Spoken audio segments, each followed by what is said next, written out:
안녕하세요. 이세영 목사입니다. 금요일 아침 여러분에게 밝은 얼굴로 인사드립니다. 오늘도 화이팅입니다.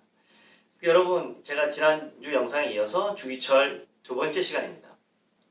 주기철 목사님의 신앙을 이야기한다면 처음부터 영웅적이고 범접 불가의 위치를 갖고 있었을 것이라고 생각하기 쉽습니다. 하지만 그렇지 않습니다. 지난번 영상에 주기철 목사님의 신앙과 민족의식에 대해서 말했을 때 수준은 아직 이제 시작이라는 것을 말씀드립니다. 그는 당시 교회에 출석하고 열심을 내고 주목을 받아 설교도 하는 사람이었지만 여전히 유혹이 약하며 부족함이 많은 성도였습니다. 그의 민족의식은 아직 성숙되지 않은 젊은 열정의 한 모습이라고 이해하면 좋겠습니다. 우리는요, 항일 운동과 순교자 주기철을 생각하고 그의 모든 생애가 목숨을 걸고 펼치는 신앙과 민족의식이다라고 이해할 수는 있으나 그래서는 안 됩니다. 제가 말씀드리며 강조하고 싶은 것은 신앙과 민족의식이라는 두 기둥, 그 그늘 아래에서의 삶을 지속적으로 이어갔다는 사실입니다. 그 자리에서의 삶을 쭉 이어가고 있을 때 그에 걸맞는 스파크가 일어나서 한층 더 단단하고 굳세 믿음의 사람으로 성장하게 된다는 것입니다. 주기철도 마찬가지입니다. 고향 교회 집사로 봉사하면서 출석하고 주어진 역할을 감당했으나 방금 말씀드린 것처럼 아직은 미성숙의 모습이 있었습니다. 어느 날 하루는 친구와 함께 술을 먹고 취했습니다. 그런데 교회에서 갑작스런 설교 요청을 받았다고 합니다. 어떻게 되었을까요? 술에 취한 상태에서 설교를 했답니다. 하나의 일화이지만 주기철의 당시 신앙이 어떠했는지 알 수 있는 대목입니다.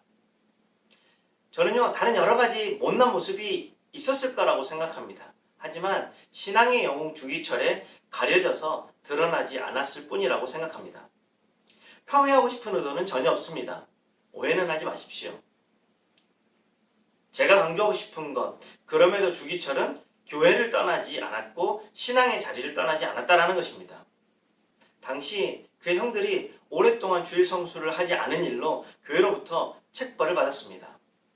이 일로 미루어 짐작해보자면 가정적으로든 신앙적으로든 주기철의 마음 역시 복잡한 상황이었을 것으로 예상됩니다.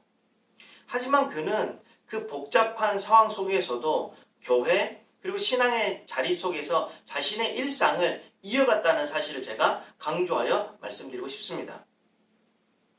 그렇게 살아가는 어느 날 시각장애인이 눈을 뜨고요, 청각장애인의 귀가 열리게 된다는 놀라운 신유 집회가 그 근처 마산 문창교회에 있다는 소식을 들었습니다.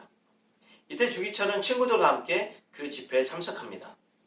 특별한 열심이었다기보다는 분위기가 있었고 호기심이 발동하여 참석한 것은 아닐까라고 저는 이해합니다.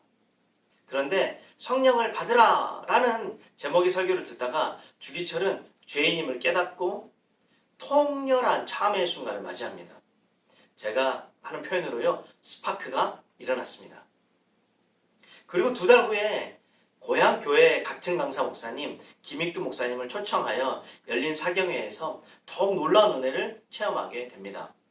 얼만큼 은혜를 받았을까?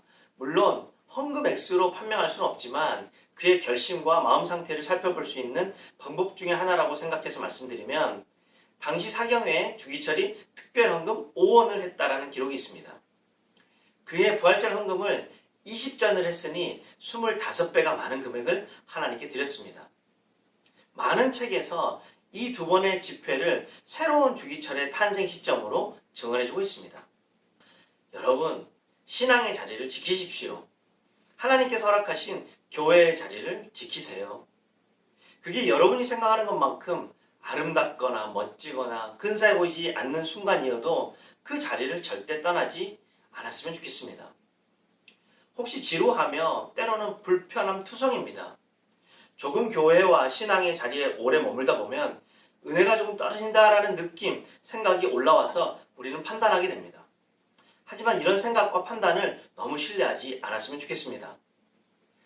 이런 판단들을 잠시 뒤로 하고요, 우선 그 자리를 지켜내는 일에 온 힘을 다했으면 정말 좋겠습니다. 하나님께서 여러분이 그 자리에 계신 것을 아십니다. 모르지 않습니다. 그 지루하고 불편하고 은혜가 떨어진다는 느낌의 상태에서 내가 어떻게 신앙의 자리를 붙들고 있는지 하나님께서 눈을 크게 뜨고 지켜보는 것일 수도 있지 않을까요? 그리고 어느 날 신학으로 시간이 흘러 신앙의 자리, 교회의 자리 안에 있는 여러분이 하나님의 때와 만나 스파크가 일어나며 새로운 신앙의 시즌, 인생의 시즌을 맞이하게 될 수 있습니다. 반드시 저는 그렇게 될 줄 믿습니다. 주기철처럼 말입니다. 많은 신앙의 선배들처럼 말입니다. 신앙의 자리를 지켜냄, 이것이 하나님의 찾아오심을 맞이하는 기회라고 이해하시고 오늘도 그 자리에서 일상을 살아내기를 간절히 바랍니다. 꾹꾹 눌러 담아 겨우 통과하는 것이어도 괜찮습니다.